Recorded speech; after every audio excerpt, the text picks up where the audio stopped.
Porque hay internas dentro Sí, del no poder. denuncia, el funcionario no denuncia al otro, lo denuncia por sotoboche, por debajo de la mesa, para resolver internas políticas. De esa manera la política naturaliza un poco la corrupción y la utiliza a su favor también cuando le conviene. Bueno, la valija de Telpuc, la valija que abre Telpuc de Antonini, ¿cuántas valijas pasaron? ¿Cuántas valijas siguen pasando? El tema es que no hay... Yo quiero oír a Recondo también, que está en un lugar muy importante, muy importante, que es el Consejo de la Magistratura, pero además tiene mucha experiencia. Sí, yo discrepo un poquito con lo que... Yo creo que es un problema social también. Chateaubriand, el famoso canciller de Napoleón, decía que el pescado se pudre por la cabeza. Y algunos se le atribuyen a Perón, pero fue de Chateaubriand. Y esto es así porque la gente ve los ejemplos. Entonces, bueno, se roba, y esto ha sucedido en todos los gobiernos, no es prioridad de este gobierno. Se roba arriba y abajo entonces entra la sociedad en una anomia, ¿no es cierto? Ya no solo por el miedo, sino por, bueno, no es un factor importante, el famoso roban pero hacen, que cuando el gobierno empieza a tener problemas y cuando la sociedad empieza, porque lamentablemente la sociedad actúa por su bolsillo, empiezan a ver estos defectos. En este momento se está viendo, o sea, en este momento la corrupción es uno de los problemas que la sociedad está enfrentando y hace 5 años no sucedía esto. Entonces, bueno, y ahí hago la autocrítica en lo que nos corresponde a los jueces, ¿no es cierto? Si yo siempre lo he dicho, que la gran deuda que tenemos los jueces frente a la sociedad es que no se procesan a los funcionarios en actividad. ¿Por qué no lo hacen? Creo que no se hace por un problema también de corrupción institucional en el Poder Judicial. No tanto de miedo. No hay miedo, es corrupción. Puede haber miedo, pero en definitiva son manejos, digamos, de los tiempos.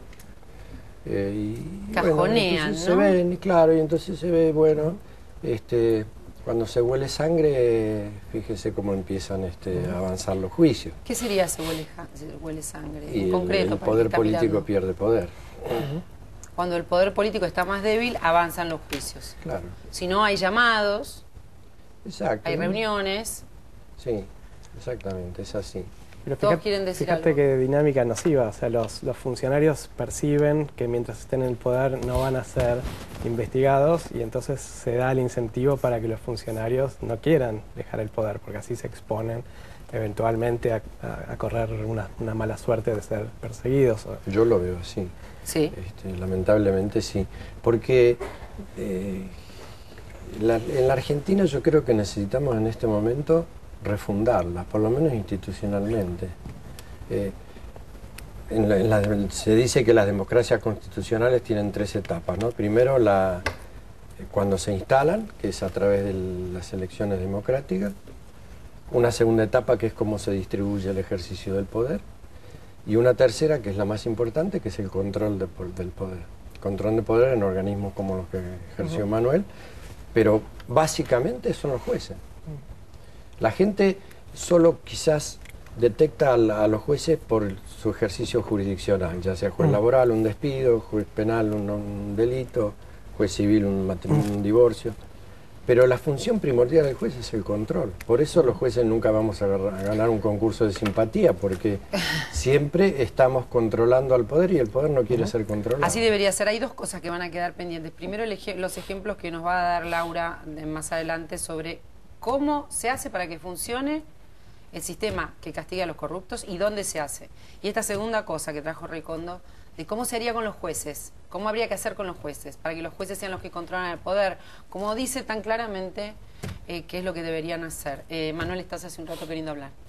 Sí, yo quería decir algo que pasó respecto de la situación, lo que planteó él. De Jorge. Claro, respecto de Jorge, y la situación, lo que le está pasando, que es algo que desde siempre a mí me preocupó cuando empezamos a trabajar en estas cuestiones en la Oficina Anticorrupción, porque nos pasó con muchos en su misma situación que venían a colaborar tanto en la Oficina Anticorrupción como en la Fiscalía de Investigaciones Administrativas, y después sufrían este tipo de represalias, o perdían el trabajo, los desplazaban, los sometían a condiciones inferiores de trabajo, los mandaban a trabajar a lugares realmente intolerables. O sea que debiera haber también programas de parte de la justicia, sí, para protegerlos. Claro, vos a quienes denuncian. vos decías que se detectan los casos de corrupción por casualidad. En realidad, Preguntaba. una política pública seria tiene que generar un incentivo para que las personas aporten esa información y protegerlas. Nosotros, yo en la Oficina Anticorrupción elaboramos un proyecto y ahora como diputado pude presentarlo. Lo que pasa es que, bueno, de protección de los que se llaman whistleblowers, que es un compromiso que también tiene el país, de proteger a aquellos que sin estar involucrados. ¿Eso significa? Claro, los que soplan el silbato, que son los que alertan sobre casos de corrupción. No solo en el sector público, no solo en el sector público, sino también en el sector privado. Sí, me parece, estoy muy de acuerdo con lo que dice. ¿Por qué? Porque acá lo más preocupante es que cuando yo iba a un superior, el superior hacía caso omiso. O sea, no tenemos con quién ir. O sea, aparte del miedo, no sabemos con quién. Están todos de acuerdo. O sea, voy con el delegado, voy con el director y voy con el ministro. Y no tengo respuesta. O sea, tendría que haber un órgano independiente que pueda... No hay quien lo proteja. No hay quien lo proteja de las represalias que le pueden aplicar los superiores. Y me queda la justicia, ¿no? Pero... Fíjate que hace unos años o ibas a la Oficina Anticorrupción o ibas a la Fiscalía de Investigaciones Administrativas. Hoy no puedes ir a ningún lado, porque en la Fiscalía no hay fiscal. Está el señor Noalles, que no sabemos qué hace, pero no es fiscal designado por concurso. Y en la Oficina Anticorrupción el señor Vito Velo trabaja para silenciar todas las denuncias y para espantar a cualquiera que venga a decir, mire, yo soy testigo o vi o traigo un documento que prueba que algo raro está sucediendo en mi dependencia. Entonces hoy lo que se han cerrado son todas las débiles, porque son bastante endebles, pero existían hace unos años esas ventanas donde los empleados podían recurrir y tener alguna mínima garantía. Por supuesto que esto no es una política pública. Igual no podíamos protegerlos, porque justamente una de las cosas que a mí me mortificaba en la función, tanto en la Oficina Anticorrupción como en la Fiscalía, es que muchas personas como él, de buena fe, que además cumplen con su obligación, porque el Estado discursivamente dice que los funcionarios tienen la obligación de denunciar los delitos que conocen en el ejercicio de sus funciones. Bueno, aquellos que cumplen con esa obligación, que hacen lo que el discurso público oficial dice que es deseable, después sufren consecuencias negativas, son espantados, pierden la carrera. A mí me pasó con muchísimos casos de denunciantes de fuerzas de seguridad, otros funcionarios. Bueno, otro ejemplo vergonzoso que todavía está vigente, el caso del INDEC. Las personas que vinieron a la Fiscalía en ese momento a denunciar cómo emparchaban y falsificaban las cifras. Hoy en día viene el FMI 5 años después a quejarse de la falsificación de las cifras, y las personas que se animaron en ese momento a denunciar perdieron su trabajo, quedaron fuera del Estado, fueron degradadas. Y esto está pasando cotidianamente y no hay ninguna herramienta, ningún mecanismo eficaz para proteger a esas personas. O sea, hay un clásico de nuestro país, es que hay normas, digamos, podrían ser mejores y hay... Como decía antes, hace 10 años que no se implementan normas más modernas, pero hay, no sé, nosotros ahora, a propósito de la crisis institucional en la AGN, sacamos un documento en el cual relevamos todos los organismos de control que hay. Acá tengo la lista, hay de los 12, 13 organismos de control que existen. No sé, la CNRT está intervenida, la CNC está intervenida, la ENERGAS está intervenida, la Defensoría del Pueblo no tiene defensor titular, está a cargo de un adjunto, la FIA está acéfala, la Defensoría del Público. Esto es una decisión política, de servicios entonces, audiovisuales digamos. Nunca fue creada. Es una decisión política. No te interrumpí, perdón, pero nos podemos quedar hasta mañana. No hay dónde acudir, estamos lo que están y esta diciendo. es una decisión política del gobierno, porque yo soy diputada hace 2 años y medio, pero la oposición ha intentado trabajar en estos temas y hemos tratado de marcarlo más de una vez, y por lo menos yo lo he hecho desde mi banca.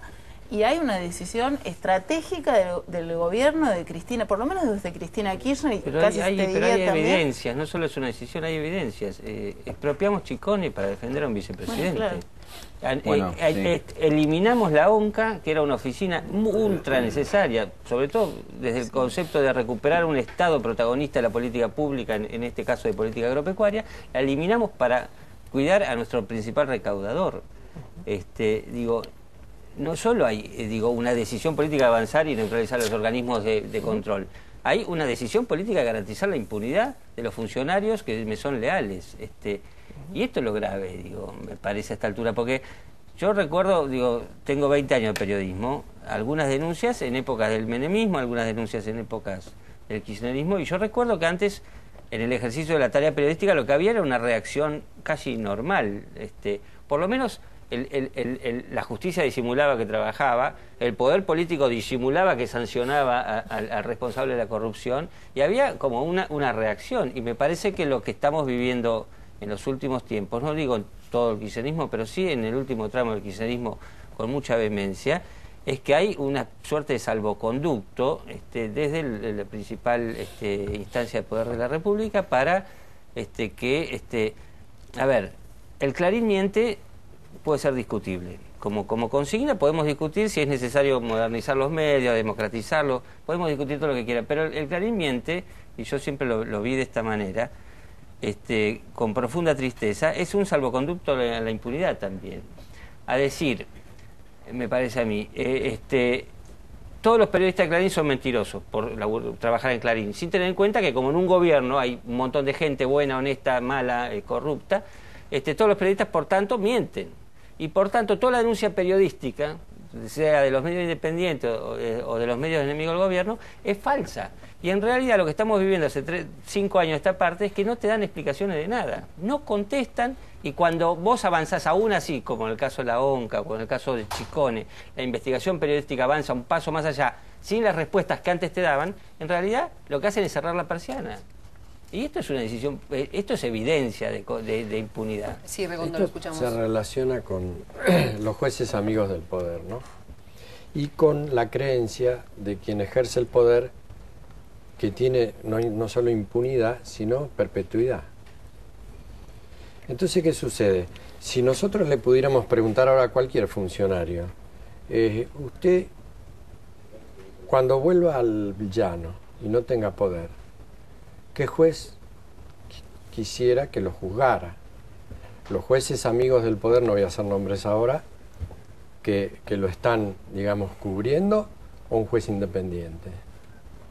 Pero el sistema lamentablemente no funciona así. Como el que está en el poder cree que va a ser eterno, entonces nombra a los jueces amigos del poder.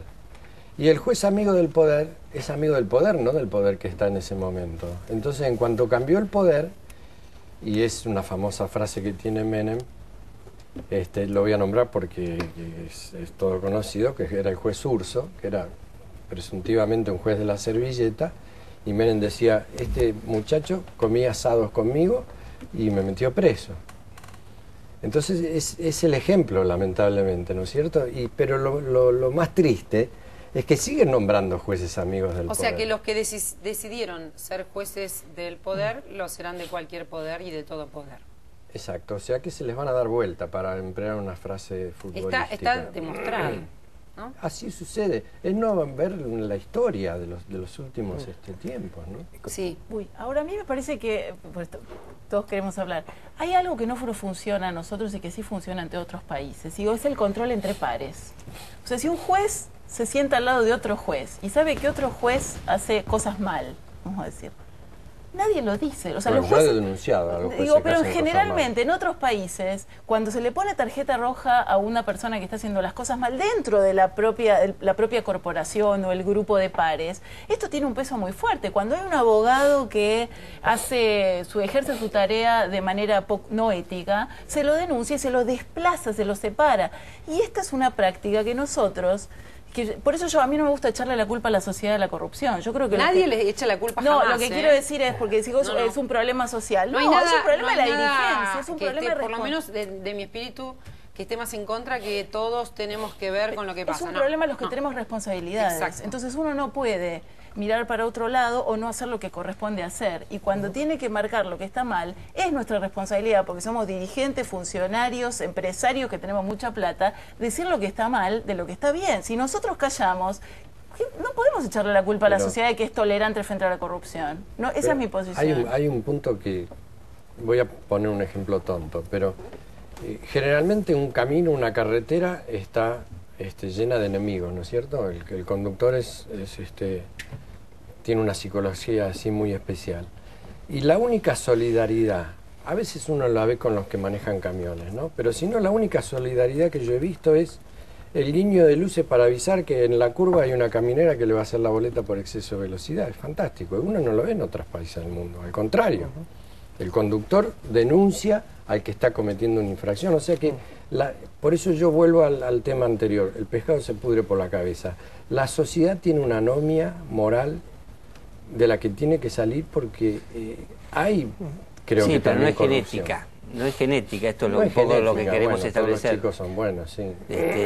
No, pero es bueno explicarlo, que no sea genética. No, me parece que digamos que si tuviéramos buenos ejemplos, los ejemplos cunden. Está claro que la podredumbre viene de la cabeza, pero es la cabeza la que tiene que cambiar primero.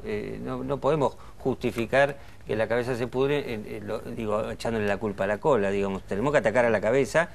Es como cuando a mí los periodistas, los que quieren chicanear al clásico periodista del monopolio, ¿no? Te dicen, pero vos no ponés tanto énfasis en investigar al poder económico, a las grandes corporaciones, ¿por qué no escribís de Manieto? ¿No? Te chicanean los kirchneristas. Y en realidad, porque yo necesito investigar, concentrar mi investigación periodística en el Estado, porque es el Estado el que debe controlar a Manieto. Es el Estado el que debe controlar las corporaciones. Es la política la que debe controlar la economía.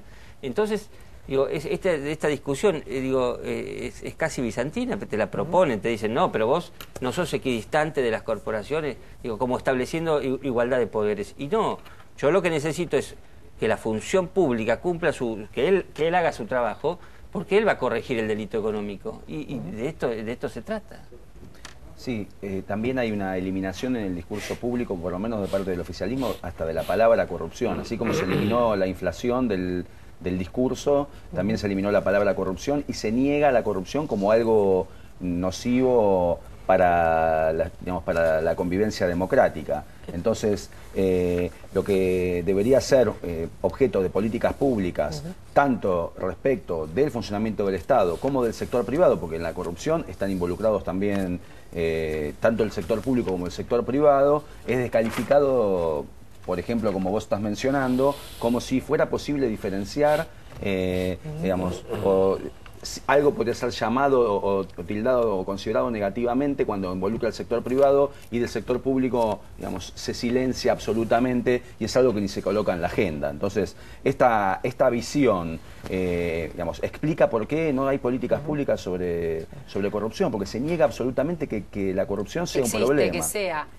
Si la cabeza no puede explicar su patrimonio, ¿qué podemos esperar? Vos investigaste el patrimonio del matrimonio presidencial. Bueno. Y se encontraron 25 inconsistencias de los peritos contadores de la Corte y un juez de la Nación cerró la investigación. Entonces, de nuevo, estamos buscando los buenos ejemplos. ¿Por qué no se habla de corrupción? Porque no puede hablar de corrupción.